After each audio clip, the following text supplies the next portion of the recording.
Boa noite. O saúde da igreja na graça e na paz do nosso Senhor Jesus Cristo. Amém? Irmãos, as crianças vão descer agora.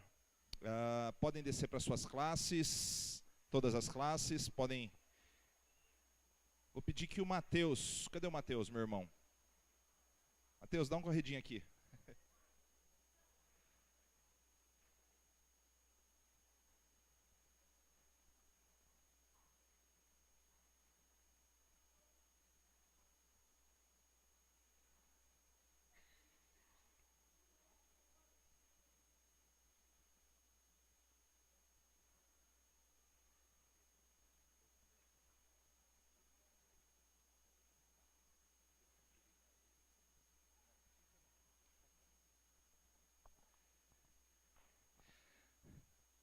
Cadê o Jamerson? Jamerson, traz meu anel mágico aí, por favor. Irmãos, como é que estão? Tudo bem? Semana foi bem, graças a Deus, na presença do Senhor. Estão curtindo a seleção brasileira ou mais ou menos?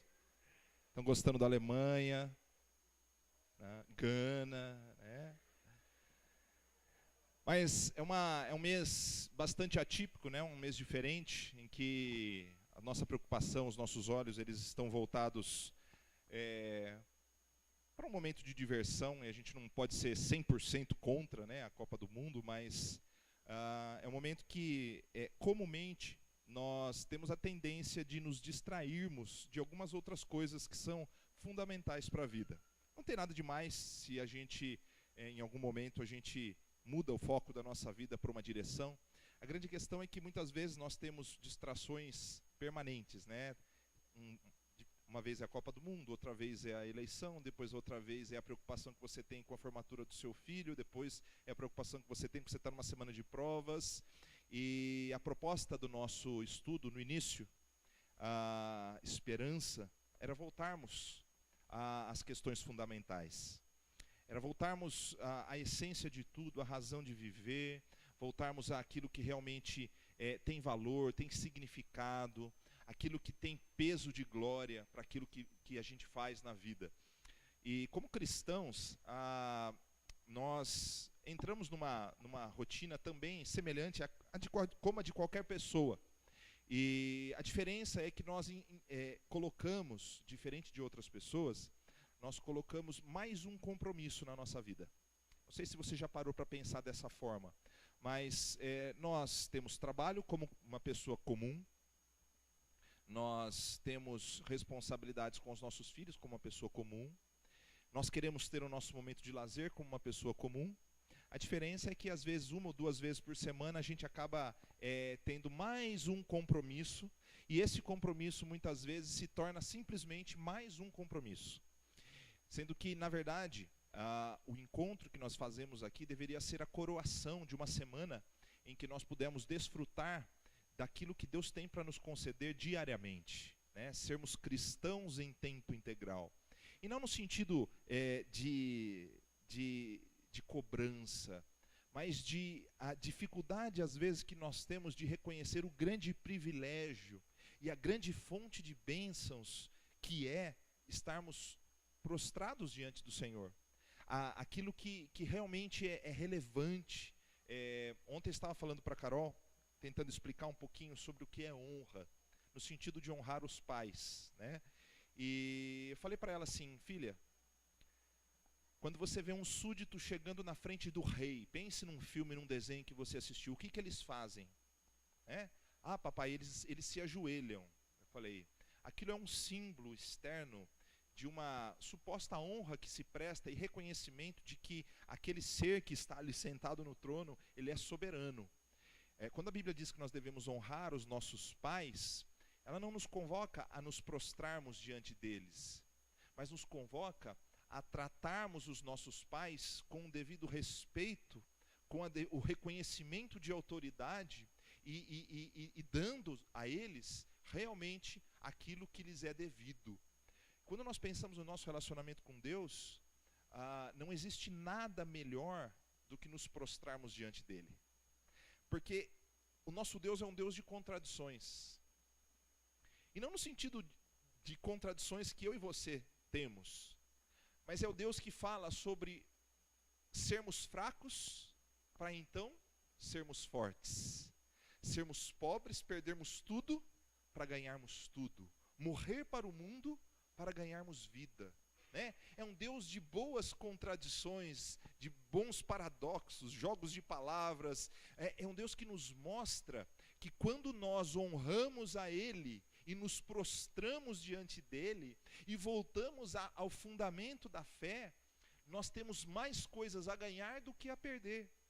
Nós não perdemos um tempo, nós ganhamos uma eternidade quando realmente nós nos prostramos diante do Senhor. Então, nós vamos entrar agora no nosso último ponto, e é justamente falando um pouquinho sobre aquilo que ganhamos, chamado recompensa, que nós vamos direcionar o nosso estudo. Mas vamos fazer uma pequena bem singela revisão. Primeiro peço que você abra lá em Colossenses, carta de Paulo aos Colossenses, capítulo de número 2, nesse primeiro momento. Aliás, capítulo 1 mesmo. Nós então escolhemos o tema esperança para viver. E o tema, ele tem tudo a ver com aquilo que nós buscamos no nosso dia a dia. Porque quando a gente fala em esperança, a gente fala em um certo grau de satisfação, de perspectiva de futuro. Nós começamos o culto cantando qual canção? Um futuro. Então, nós queremos viver no presente, mas a nossa ânsia é para que o dia de amanhã seja melhor, para que segunda-feira seja melhor do que foi na sexta-feira. A nossa expectativa é que o curso que a gente faça traga para nós uma recompensa melhor do que aquela que nós estamos tendo hoje. Então, nós vivemos a partir das perspectivas que temos de futuro, da esperança. Nós vimos que a palavra de Deus e tudo que ela representa pode ser definido com uma palavra apenas, a palavra da esperança. Se escolhêssemos a palavra da salvação, estaríamos falando a verdade. Mas escolhi a palavra da esperança como a síntese do que o Senhor nos deixou revelado nas Escrituras. Mas as Escrituras falam de guerras, de morte. E por que existem guerras e contendas? Por causa do pecado. Mas a Bíblia é o livro que fala sobre a aniquilação do pecado e da morte. Então ela é o livro da esperança. Ela dá para todos aqueles que buscam o Senhor e conhecem a sua palavra, uma nova perspectiva de vida. Nela encontramos motivos mais do que suficientes sobre o conceito de esperança para encontrarmos realmente uma razão para viver. Nós vimos na primeira semana, nós trabalhamos a ideia de que Cristo é o fundamento da esperança. Ele é a razão. Ele é a justificativa para de fato vivermos uma vida com esperança, e Ele é a própria esperança. Nós vimos o versículo 27 do capítulo 1 que diz: Cristo em vós, a esperança da glória. Um mundo cheio de atritos, de conflitos, mas Cristo é o alfa e o ômega, o primeiro e o último, o princípio e o fim. Tudo começou nele, e tudo nele se encerrará. Então nós vimos que ele é o fundamento da esperança. E nós vimos na segunda semana que por termos sido então resgatados, e porque essa esperança nos alcançou, nós precisamos entender que um fato não está dissociado do outro. Ou seja, eu fui alcançado, ou seja, é como se eu fosse colocado num estilingue.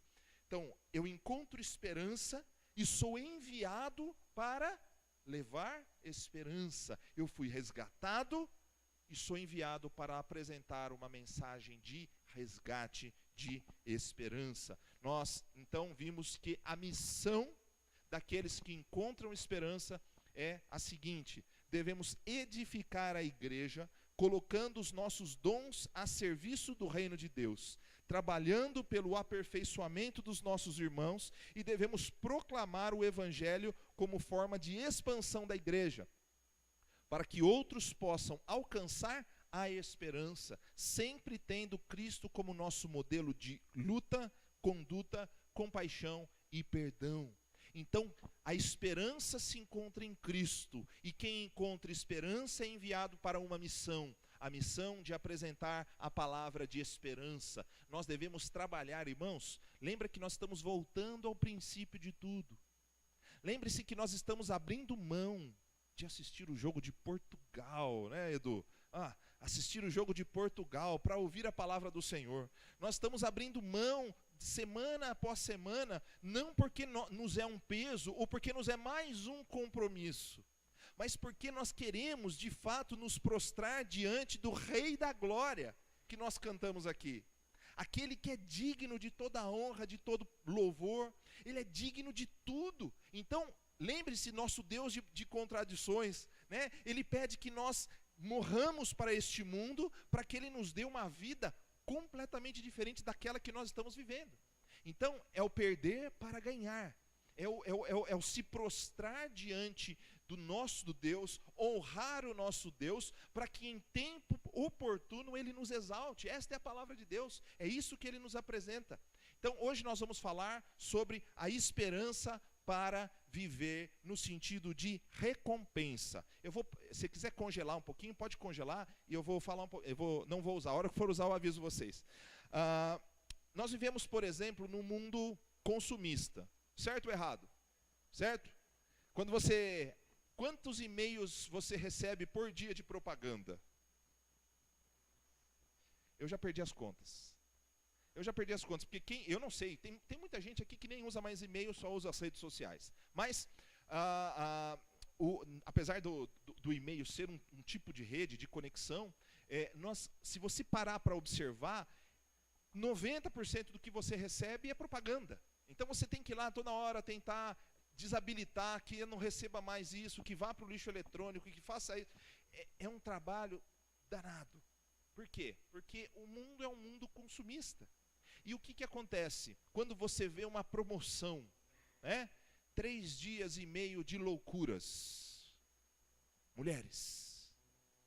Alguns homens também. Olha, promoção, taxa zero. Uhul! Eu não sei nem se eu tenho dinheiro para comprar, mas tem que comprar, tá barato, não é isso?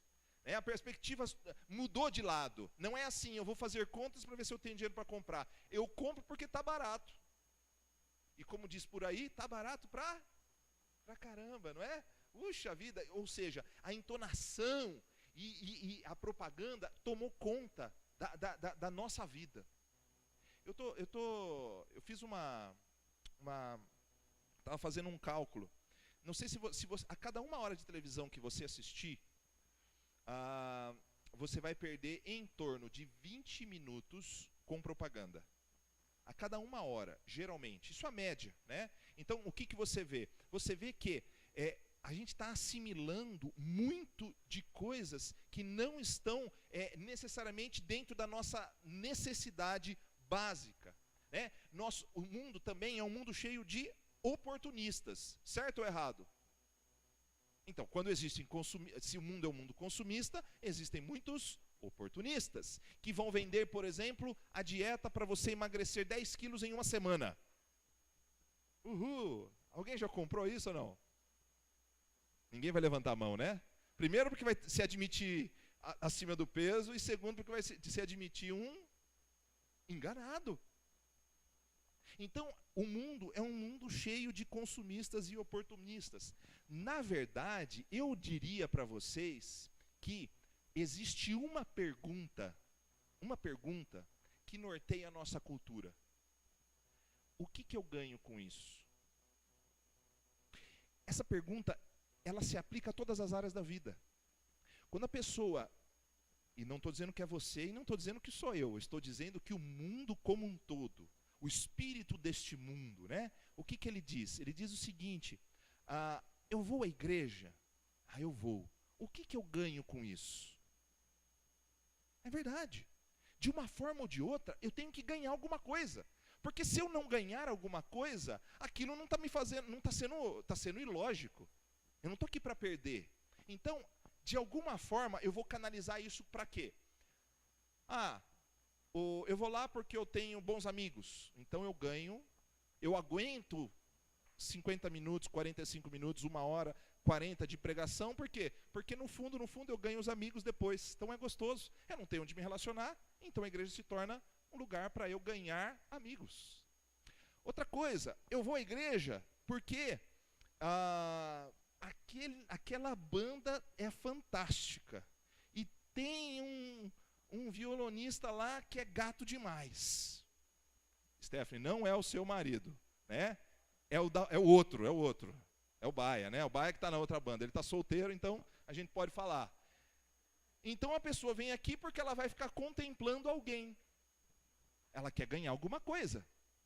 Outra coisa, eu quero ganhar sensações. A minha vida é uma vida de tristeza, de angústia. Então eu preciso de alguma coisa que mexa com as minhas emoções. Aí eu encontro uma igreja que de alguma forma preenche as minhas emoções, a minha carência afetiva. Então eu estou sempre em busca de ganhar alguma coisa. O que eu quero dizer para vocês é o seguinte: isso acontece em todas as áreas. E nem sempre o querer ganhar alguma coisa é algo negativo.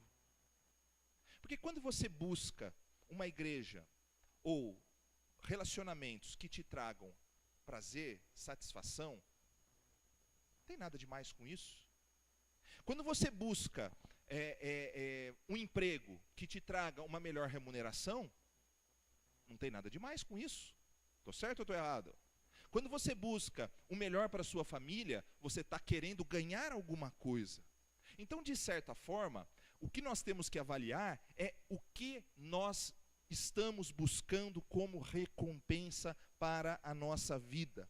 Essa busca por algum benefício pode ser, sim, manifesto em uma certa forma de egoísmo. Eu quero ganhar sempre, eu quero ganhar muito, eu me vendo se for para ganhar alguma coisa para mim. Então, existe esse lado negativo do querer ganhar. Mas, irmãos, nós estamos sempre em busca de alguma recompensa. A grande questão é em que tipo de recompensa nós estamos colocando a nossa esperança, a nossa expectativa. O nosso modelo de vida tem sido pautado em quê? Em que tipo de busca? Alcançar uma recompensa, então, nem sempre é algo ilegal, mas pode ser algo errado. O que nós vamos entender é, primeiramente, olhando o capítulo 1, versículo 3 a 5, olha lá comigo, como que as pessoas estão em busca de uma recompensa. Diz assim a palavra do Senhor. Colossenses 1, 3 a 5. Sempre agradecemos a Deus, o Pai de nosso Senhor Jesus Cristo, quando oramos por vocês, pois temos ouvido falar da fé que vocês têm em Cristo Jesus e do amor que têm por todos os santos, por causa da esperança que lhes está reservada nos céus. A respeito disso, a respeito da qual vocês ouviram por meio da palavra da verdade, o Evangelho. Olha o que ele está dizendo então ali, nosso resuminho, fazemos uma leitura e o nosso resuminho. Paulo ora pelos cristãos da cidade de Colossos, pois ouviu que eles criam em Cristo e amavam uns aos outros. Além disso, pela palavra de Deus, sabiam que a sua esperança seria concretizada no céu, ou seja, a esperança deles não se limitava a esta vida, eles buscavam uma recompensa, e a recompensa que eles buscavam não estava necessariamente condicionada a esta vida. E aí Paulo reforça lá no tema que nós ouvimos na primeira semana, Cristo em vós, a esperança da glória. Ou seja, a glória era a recompensa que eles buscavam por servir a Cristo. Então, quando nós estamos buscando a Cristo e nos prostrando diante dele, não, Senhor, não quero nada não. A hora que eu morrer, pode aniquilar a minha alma.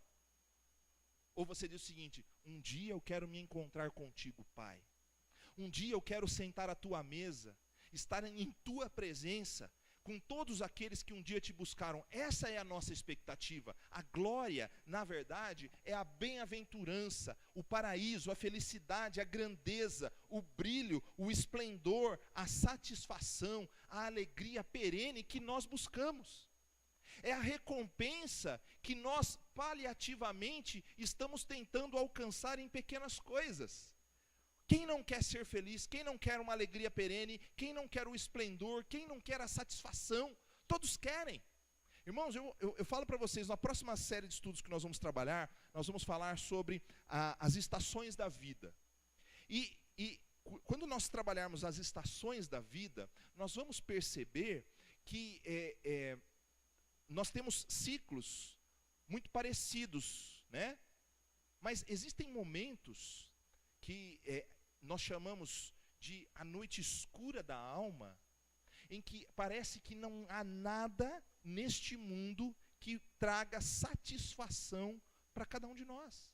Eu não sei se você já passou por isso. Eu não sei se um dia você vai passar por isso. Mas a vida, ela é cheia de surpresas e de estações em que a coisa que nós mais desejamos é uma gota de esperança, é uma gota de alívio, é um ar que nos faça experimentar aquilo que nós nascemos para ter, que é plenitude. Nós estamos em busca de plenitude, de glória. Um alerta que eu queria deixar para vocês, não precisam abrir, está em 1 Coríntios 15, 19, e tem eu vou colocar duas versões, primeiro revista e atualizada, diz assim: se a nossa esperança em Cristo se limita a essa vida, somos os mais miseráveis de todos os homens. Na nova versão internacional diz: se é somente para esta vida que temos esperança em Cristo, dentre todos os homens, somos os mais dignos de compaixão. Sabe o que isso está dizendo? É que se nós não buscarmos a Cristo em primeiro lugar, nada que nós alcançarmos nesta vida nos trará plenitude. Nada nesta vida nos trará plenitude. Vamos desenvolver então, apenas em 4 versículos, 3 afirmações para fortalecer e desafiar a mim e a você a termos atitudes diferentes daquelas que muitas vezes temos na nossa caminhada. Capítulo 3, versos de 1 a 4, eu vou ler devagarzinho, vou ler o 1 e o 2, que faz parte do nosso primeiro tópico. Diz assim: portanto, já que vocês ressuscitaram com Cristo, procurem as coisas que são do alto, onde Cristo está assentado à direita de Deus. Mantenham o pensamento nas coisas do alto e não nas coisas terrenas. Primeira coisa que ele está dizendo então para nós é que nós precisamos buscar a Cristo e a sua vontade em primeiro lugar. Na atitude, nos pensamentos, precisamos permitir que Ele transforme os nossos desejos. Sabe aquele desejo maior que você tem, aquela busca primeira?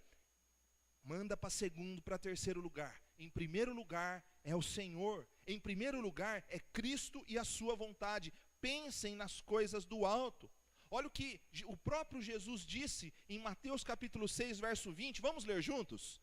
Ajuntai para vocês tesouros nos céus. O versículo continua: onde a traça e a ferrugem não corroem. Olha o que ele diz também, o próprio Jesus na mesma passagem. Vamos ler juntos. Buscai, pois, em primeiro lugar o reino de Deus e a sua justiça, e todas as demais coisas vos serão acrescentadas. Olhar para o alto, né? É buscar os caminhos do Senhor. Tem uma música muito bonita da Heloísa Rosa, que ela fala justamente isso. Eu vou olhar para o alto. Eu quero que o meu compromisso, saindo daqui hoje, seja olhar para o alto, pensar nas coisas do alto. Nós podemos, como cristãos de herança, principalmente de herança tradicional, e quando eu falo cristãos de herança tradicional, para aqueles que ainda não têm muita intimidade com a igreja, as igrejas que são mais carminhas, né? As igrejas que são mais silenciosas, né? Existem igrejas de herança carismática, pentecostal, e cada uma tem o seu valor. Agora, principalmente igrejas de herança tradicional, isso não é uma regra, mas é muito comum que nós fiquemos conformados com o cristianismo intelectualizado. nós nos encantamos com uma boa aula, nós não gostamos de muito barulho, de manifestações emotivas, e de certa forma, aliás, nos tornamos muitas vezes arredios. Eu não estou dizendo que falar alto, levantar as mãos, fazer desafios e chorar seja a expressão de espiritualidade. Contudo, o Senhor não quer atingir apenas a nossa mente. Ele quer nos atingir como um todo. Ele quer afetar as nossas emoções também. Ele quer afetar as nossas convicções. Ele quer nos fazer, Ele quer abalar a nossa vida para que nós não somente creiamos nele, mas venhamos a experimentar dele. E quando nós experimentamos Deus, não tem como ficarmos em pé. Não tem como ficarmos em pé. Não tem como nós continuarmos do mesmo jeito. Não dá. Quando nós experimentamos Deus, algo treme no nosso coração. E em cada um se revela de uma forma. Numa vida contemplativa, em expressões emocionais, não importa, não existe uma regra. Por isso eu não quero dizer para vocês que esse jeito ou aquele jeito é o melhor. Mas eu quero dizer para vocês o seguinte: não importa onde você estiver, Cristo quer te atingir como um todo. Mente e coração e vontade. Ele quer afetar os seus desejos, Ele quer afetar as suas convicções e Ele quer abalar as suas emoções. Ele quer te atingir como um todo. Não adianta nós vivermos uma vida apenas de um cristianismo intelectualizado. Jeremias disse o seguinte: ele dizendo palavras do Senhor, vocês me procurarão e me acharão quando me procurarem de todo o coração. O Senhor quer que nós o busquemos em primeiro lugar de todo o coração. E pense num pecado que você cometeu essa semana. Um palavrão que você falou, uma mentira que você contou, uma omissão que você teve, uma grosseria, qualquer coisa que você cometeu. Pensa se isso não é caça às bruxas. Pensa se você pudesse voltar atrás e falasse o seguinte: eu quero procurar em primeiro lugar o reino de Deus, de todo o coração. Será que você se sentiria bem fazendo dessa forma? Pensa naquilo que você tem feito no seu dia a dia. O julgamento que muitas vezes nós temos para com os outros. Como tem sido a sua atitude? Como você tem buscado? Qual é a prova de que você tem buscado a Deus em primeiro lugar na sua vida?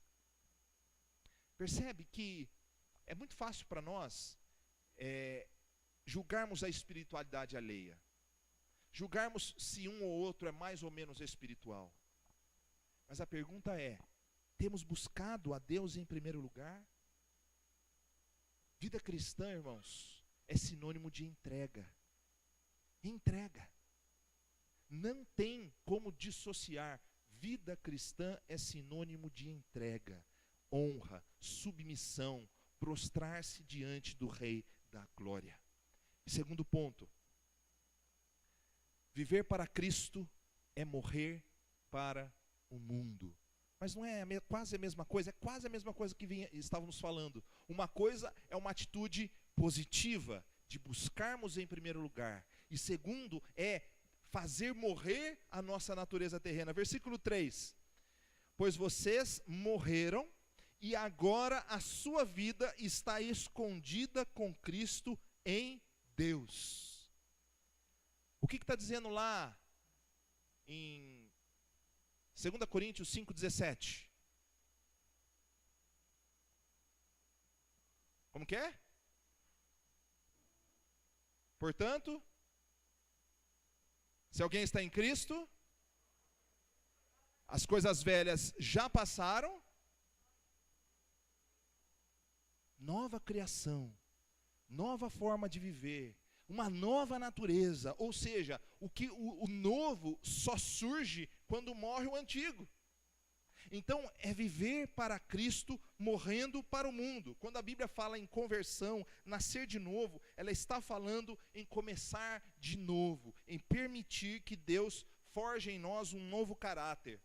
E novo caráter com novas prioridades, com novos interesses, não mais fundamentado em desejos egoístas e equivocados, mas com uma nova mente que passe a pensar diferente e que tenha Cristo em primeiro lugar como modelo da sua vida. É fazer morrer a sua natureza, é permitir-se transformar, é deixar-se preencher pelo Espírito Santo de Deus, é deixar dia após dia. A Bíblia fala em tomar a nossa cruz dia após dia, ou seja, é um processo para a vida, é uma odisseia, uma jornada, é uma caminhada, é um morrer diário, e uma busca contínua, uma jornada de renúncias. A morte do nosso velho homem faz com que Cristo reacenda em nós algo que nós não temos condições de contemplar se não temos Cristo. Só se discerne as coisas espirituais quando nós temos Cristo, o Espírito Santo habitando em nós. Então, quando nós temos essa perspectiva, nós aprendemos o valor de que quem quer viver precisa morrer, negar-se a si mesmo e tomar a sua cruz. Quando sou fraco, então é que sou forte, morrer para o mundo e viver para Deus. Esse é o jogo que o Senhor nos apresenta. Essa é a proposta que Ele nos apresenta de vida. Se a gente quer ser cristão, se a gente está em busca de uma recompensa, se realmente eu quero viver para Cristo, eu preciso mudar a minha forma de enxergar. É mais ou menos o seguinte, irmãos. Eu já dei um exemplo para vocês de uma situação que estava acontecendo na minha vida, e o pastor Kenneth chegou para mim e eu falei para ele: olha, pastor, o que eu faço nessa situação? Ele falou: faz isso. E eu estava indo naquela direção, e ele falou: faça isso. Eu falei assim: mas eu não quero. Ele falou: mas você tem que fazer. Irmãos, se nós nos amamos, nós precisamos permitir que o Senhor use pessoas para nos dizer que estamos no caminho errado, que é hora de fazer morrer a nossa natureza terrena, que é hora de vivermos para Deus de maneira realmente importante. Imagine que o Renan, que casou agora, a gente começa a ver a Larissa lá com olhos pretos, não porque apanhou, lógico, mas entristecida. Larissa, o que está acontecendo? Ah, não, pastor, a vida não está fácil, está difícil. Mas o que aconteceu? Ah, o Renan não se importa com nada, o Renan isso, o Renan aquilo. Não é o caso dele, a gente sabe, né? Os olhinhos dela estão brilhando, não estão negros aqui. Fala assim: ô, Renan, vem cá. Lembra que a gente conversou antes de casar, assim, como é que tá? Ah, pastor, tá legal. Mas a Larissa está feliz? Está satisfeita? Ah, pastor, a mulher reclama demais. Vamos sentar para conversar. Aí a gente descobre que ele não vive em casa, que ele não contribui, que ele não ajuda, que ele é um marido agressivo. O que nós temos que fazer como irmãos? Está errado. Está errado. Está errado. Mas, irmão, conta comigo, eu estou aqui para ajudar vocês. Não é apontar o dedo, mas é a gente aprender a se submeter ao grupo. Isso é um problema muito sério nos dias atuais. Sabe por quê? Porque cada um quer cuidar da sua vida. Ninguém permite, ninguém se deixa exortar do jeito que se fazia antigamente. Hoje, na vida consumista e individualista, é muito difícil que alguém permita que a igreja, o pastor... Eu estava conversando com a Viviane essa semana sobre isso. Não é fácil, porque houve um tempo em que a gente chegava e falava o seguinte: o que está acontecendo? Ah, o pastor chegou, caiu a casa. Hoje é o seguinte: não, o que o senhor quer saber da minha vida? Vai cuidar da sua. É isso mesmo que acontece. Não é isso, Marcelo? Quantas vezes nós sentimos, não com essas palavras, mas nós sentimos exatamente essa oposição de algumas pessoas da igreja. Irmãos, viver para Cristo é permitir-se exortar, é permitir que Deus trabalhe. Ah, mas quem é fulano de tal? Ele lá no passado fez isso, fez aquilo. Não importa o que ele fez. Importa o que Deus quer fazer na sua vida. Importa o que Ele quer transformar na sua jornada, na sua odisseia, na sua caminhada diária.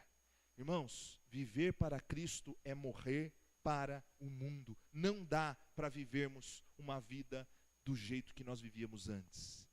Se nós encontramos esperança, é porque nós estamos em busca de recompensa. E essa recompensa se alcança buscando Cristo e morrendo para o mundo. E então, a recompensa é certa. Versículo 4 diz: quando Cristo, que é a sua vida, for manifestado, então vocês também serão manifestados com Ele em glória. O fundamento da fé cristã é que Deus criou o homem, preste atenção, Deus criou o homem, ele se desviou.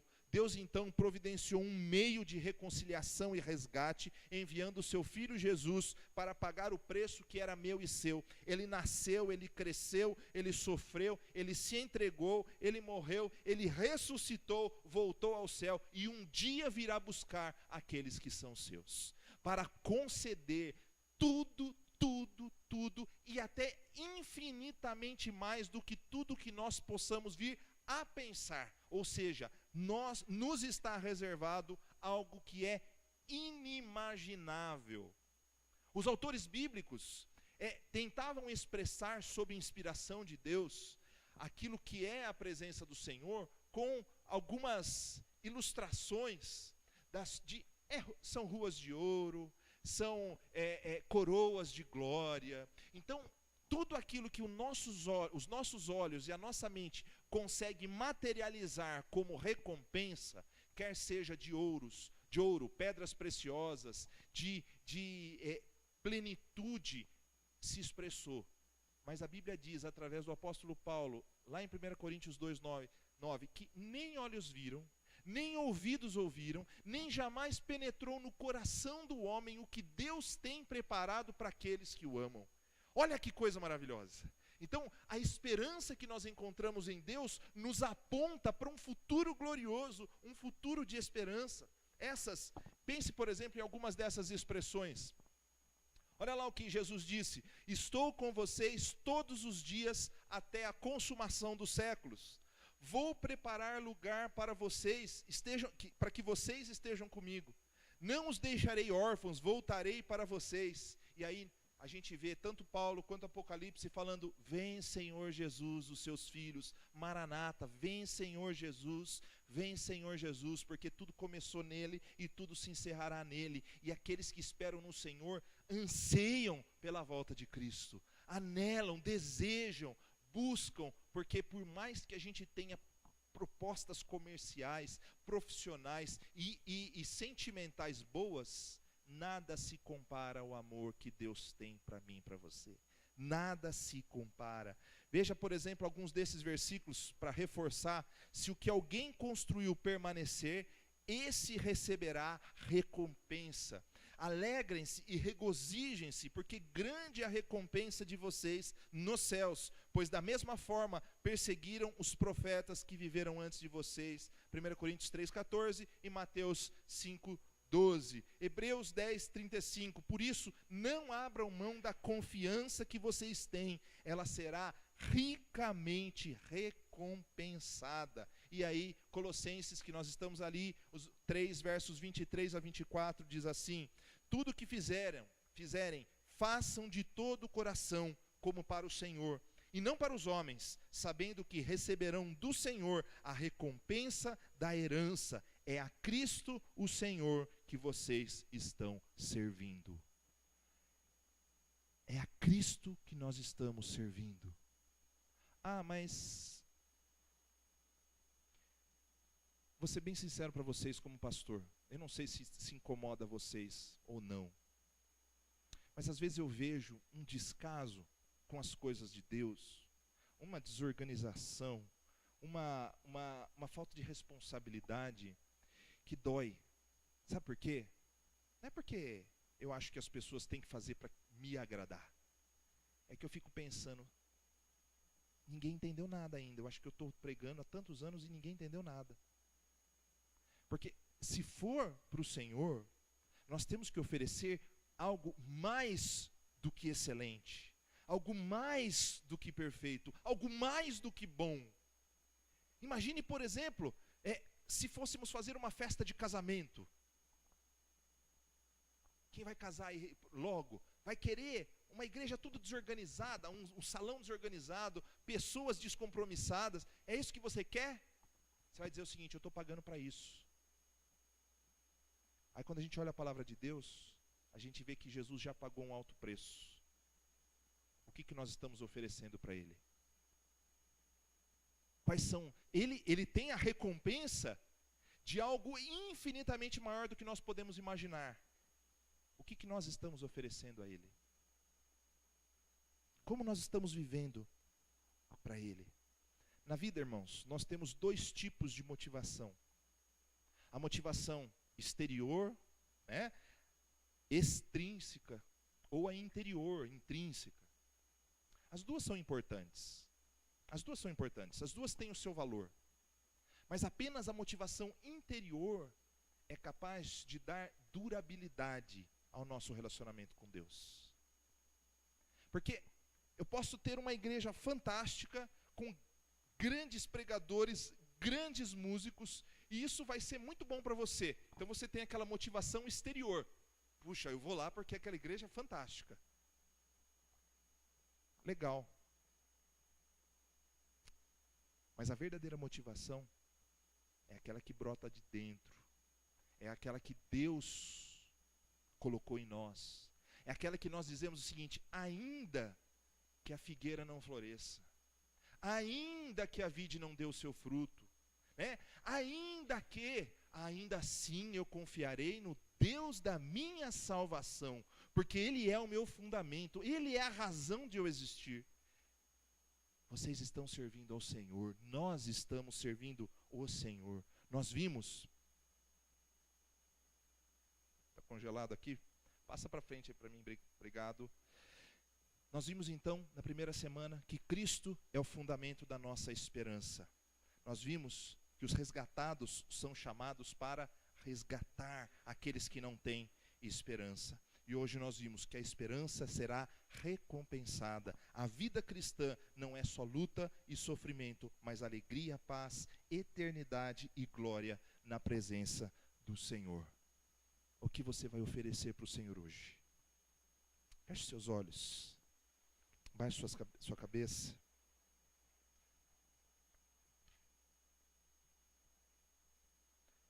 Pense que agora nós cantamos sempre que Deus está aqui, Deus está em mim, Deus está em nós. Pense que Ele não te trouxe aqui por um acaso. Ele te trouxe aqui para que você assuma um compromisso com Ele. Ele te trouxe aqui porque a palavra de Deus é a palavra da esperança. E não saia daqui sem essa esperança. Quero só perguntar se tem alguém que precisa de oração. Fique em pé, eu vou orar por você. Por alguma área da sua vida, nós vamos orar. E coloca no seu coração diante dele. Eu vou orar por você. Pensa em alguma coisa que você gostaria que o Senhor intervisse na sua vida. Pensa, coloca e fala assim: Pai, olha para essa área da minha vida que não está legal.